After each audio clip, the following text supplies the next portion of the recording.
नमस्कार दोस्तों मैं नवीन कुमार अपने चैनल लैंग्वेज ऑफ प्लैनेट्स में आपका स्वागत करता हूं। हमारा देश भारत धार्मिक मान्यताओं का देश है। प्रत्येक परिवार में धार्मिक वातावरण रहता है। हमें इस तरह के संस्कार दिए जाते हैं कि शुरू से ही हम लोग पूजा पाठ का माहौल, तरह तरह के रीति रिवाज, उत्सव, त्योहार हमारे आसपास इस तरीके से हम देखते आते हैं, जिनके चलते हर इंसान के मन में एक उसके इष्ट या ये कहा जाए कि उसके देवी या देवता का वास होता है, जिसे वो मन से पसंद करता है और जिनकी सेवा पूजा में उसकी रुचि होती है। दोस्तों, लगभग प्रत्येक व्यक्ति का ये नियम होता है कि वो सुबह स्नान के बाद चाहे 5 मिनट चाहे 2 मिनट, जितना भी समय उसके पास होता है, वो अपने इष्ट से संबंधित या जो भी देवी देवता उन्हें पसंद है उसके अनुसार पूजा पाठ करता है। कम से कम दीपक या धूप बत्ती तो सभी जलाते ही हैं। अब दोस्तों, बड़ी संख्या में ऐसे भी लोग हैं जिनको पूजा पाठ, छोटी से छोटी पूजा पाठ भी अनुकूल सिद्ध होती है और उनकी पूजा पाठ विधिवत स्वीकार होती है और उनके जीवन के सभी काम अपने आप बनने लग जाते हैं। अर्थात इसे शुद्ध भाषा में अगर हम कहें तो उनकी पूजा पाठ स्वीकार होने लगती है। और बड़ी संख्या में हमें यह भी देखने को मिलता है कि लोग बाग बोलते हैं कि गुरुजी, मैं इतनी पूजा पाठ करता हूं, सुबह भी करता हूं, शाम को भी करता हूं, लेकिन जैसे जैसे मैं पूजा पाठ करता जाता हूं, परेशानियां भी उसी स्तर से बढ़ती चली जाती हैं। इसका क्या कारण हो सकता है? दोस्तों, इसका सबसे पहला एक जो मुख्य कारण हो सकता है वो ये हो सकता है कि या तो आपके उच्चारण में कमी हो या आपका पूजा पाठ करने का तरीका गलत हो, समय उसके अनुकूल न हो जिस समय आप पूजा पाठ कर रहे हैं।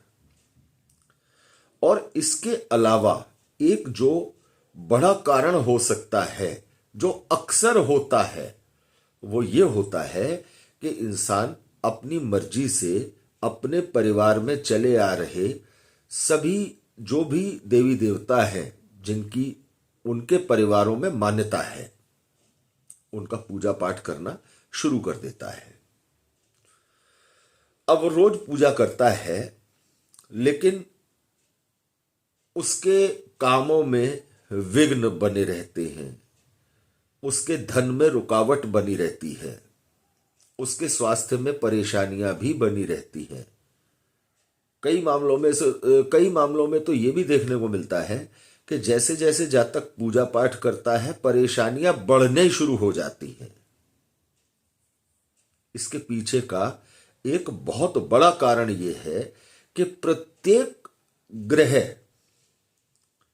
हमारे सौर मंडल का प्रत्येक ग्रह किसी देवी देवता से, या ये कहें कि हमारे अध्यात्म से जुड़ा हुआ है। तो जन्म कुंडली के 12 भावों में प्रत्येक भाव के देव या देवी या देवता अलग होते हैं। प्रत्येक देव या देवी देवता का स्वभाव अलग अलग होता है। कुछ देवी देवता बहुत सरल स्वभाव के होते हैं, कुछ देवी देवता बहुत आक्रोशित स्वभाव के होते हैं। अब मान लीजिए कि यदि कोई व्यक्ति जन्म कुंडली के 6ठे भाव में, अगर जन्म कुंडली के 6ठे भाव में मेष राशि पड़ रही है, अब देखा जाए तो जन्म कुंडली के छठे भाव में मेष राशि तब होगी जब लग्न वृश्चिक होगा। अब दोस्तों यहां बात यह आती है कि यदि ये वृश्चिक लग्न वाला व्यक्ति हनुमान जी महाराज की सेवा पूजा यदि गलत समय से करेगा या सेवा पूजा के साथ साथ उस पूजा के विपरीत कोई ऐसा काम करेगा तो उसे इस पूजा के नुकसान ही झेलने को मिलेंगे, चाहे मंगल उसके लग्नेश ही क्यों ना हो, क्योंकि मंगल की मूल त्रिकोण राशि मेष कुंडली के छठे भाव में आ रही है। अब यदि मंगल का प्लेसमेंट भी कुंडली के छठे, आठवें, 12वें भाव से है या लग्न के अनुकूल नहीं है और व्यक्ति बजरंगबली की सेवा पूजा करता चला जाता है और उस पूजा पाठ, उस सेवा पूजा के अनुकूल उसका आचरण नहीं होता है या उस पूजा पाठ के विपरीत वो अपनी दिनचर्या में कोई ऐसा काम भी साथ में करता चला जाता है जो नहीं करना चाहिए, तो उसे उसकी परेशानियों में बढ़ावा ही देखने को मिलता है, बढ़ोतरी ही देखने को मिलती है। अब दोस्तों मान लीजिए किसी जातक की जन्म कुंडली में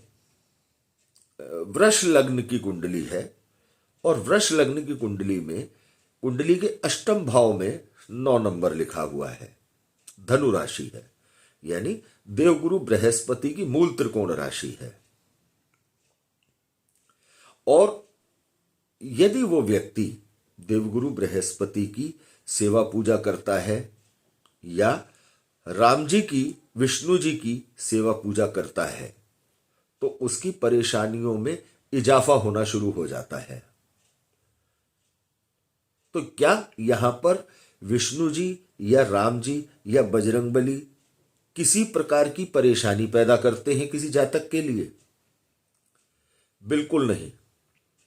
किसी भी देवी देवता का स्वभाव यह नहीं होता कि वो आपकी सेवा पूजा को आपके ज्योतिष से जोड़कर देखें। प्रत्येक देवी देवता से जुड़ा हुआ एक ग्रह होता है जो उस देवी देवता की पूजा से संबंधित जो ग्रह है, जब वो ग्रह पूजा पाठ होती है तो वो ग्रह शक्तिशाली होता चला जाता है, अर्थात उस ग्रह को बल मिलना शुरू हो जाता है। तो जब उस ग्रह को बल मिलना शुरू हो जाता है तो वो ग्रह आपको परेशानियों में डालता है, आपकी परेशानियों को बढ़ाता है। अब मान लीजिए जन्म कुंडली में मेष लग्न है, कुंडली के छठे भाव में कन्या राशि है, बुध की मूल त्रिकोण राशि है। अब यदि कोई जातक सुबह उठकर गणेश जी की सेवा पूजा करना शुरू करेगा और उसकी कुंडली में, कुंडली के छठे भाव में बुध बैठे हैं या कुंडली के 8वें भाव में, 12वें भाव में बैठे हैं, और यदि व्यक्ति गणेश जी की सेवा पूजा करना शुरू करेगा तो निश्चित तौर पर उस जातक को परेशानियों का सामना करना पड़ेगा। हमेशा पूजा पाठ आप अपनी कुंडली के लग्न के अनुसार करें, कुंडली के पंचम स्थान के अनुसार करें, कुंडली के नवम स्थान के अनुसार करें। ये 3 स्थान आपकी कुंडली के त्रिकोण हैं। तीनों ही आपकी कुंडली को सबसे ज्यादा बल प्रदान करने वाले ग्रह हैं। अब मान लीजिए एक देखने को मिलता है कि किसी जातक का कर्क लग्न है, तो कर्क लग्न में कुंडली के छठे भाव में देवगुरु बृहस्पति की मूल त्रिकोण राशि धनु होगी और कर्क लग्न के भाग्य में, यानी कुंडली के नवम भाव में देवगुरु बृहस्पति की दूसरी राशि मीन होगी। तो क्या इस जातक को देवगुरु बृहस्पति को मजबूत करने के उपाय या देवगुरु बृहस्पति से संबंधित जो भी अधिष्ठात्री देव या देवी देवता है उनकी सेवा पूजा करनी चाहिए? दोस्तों, देवगुरु बृहस्पति की यदि मूल त्रिकोण राशि कुंडली के छठे भाव में है, यानी धनु राशि कर्क लग्न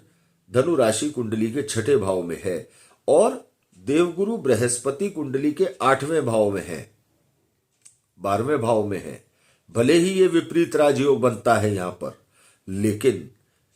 यदि आप देवगुरु बृहस्पति को किसी भी पूजा पाठ से किसी भी लिहाज से मजबूत करते हैं